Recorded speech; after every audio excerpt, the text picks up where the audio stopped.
বাংলাদেশের অর্থনীতি বর্তমানে নানা চ্যালেঞ্জের মুখোমুখি। প্রবাসী আয় ও রপ্তানি আয় কিছুটা বাড়লেও বৈদেশিক মুদ্রার রিজার্ভ সংকট পুরোপুরি কাটেনি। এর কারণ শুধু বৈশ্বিক পরিস্থিতি নয়, বরং পূর্ববর্তী সরকারের সময়ে অর্থ পাচার ও লুটপাটের প্রভাবও এর জন্য দায়ী।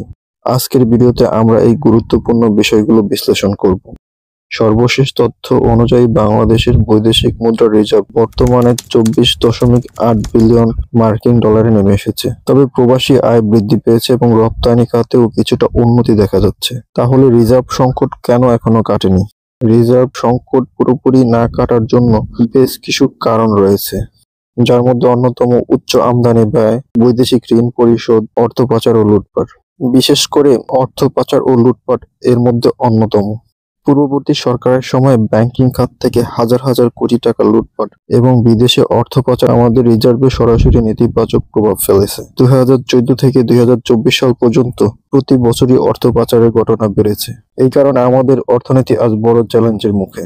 গ্লোবাল ফাইন্যান্সিয়াল ইন্টিগ্রিটি রিপোর্ট অনুযায়ী শুধুমাত্র 2019 সালে বাংলাদেশ থেকে আনুমানিক $6 বিলিয়ন পাচার হয়েছে। চলুন দেখি বাংলাদেশ ব্যাংক টাকা ছাপানো কেন বন্ধ করছে না। টাকা ছাপানো বন্ধ না করা বা টাকা ছাপানোর পেছনে বেশ কিছু উল্লেখযোগ্য কারণ রয়েছে, যার মধ্যে অন্যতম হচ্ছে সরকারি ব্যয় মেটানো, ব্যাংকগুলোর তারল্য সংকট মোকাবেলা করা এবং ডলারের চাহিদা পূরণ করা। তবে টাকা ছাপানোর মাধ্যমে সাময়িক সমস্যার সমাধান করা গেলেও এর দীর্ঘমেয়াদী প্রভাব সম্পর্কে সচেতন থাকা জরুরি। মূলত স্বল্প মেয়াদে বাজারে অর্থের প্রবাহ বৃদ্ধি এবং অর্থনীতি সচল থাকলেও এর নেতিবাচক প্রভাব রয়েছে, যার মাধ্যমে মুদ্রাস্ফীতি বৃদ্ধি পাবে এবং টাকার অবমূল্যায়ন হবে ও বিনিয়োগের ক্ষেত্রে নেতিবাচক প্রভাব পড়বে। দেশের অর্থনীতিতে সাম্প্রতিক সময়ে কিছু ইতিবাচক পরিবর্তন আমাদের অর্থনীতিতে আশার সঞ্চার করছে।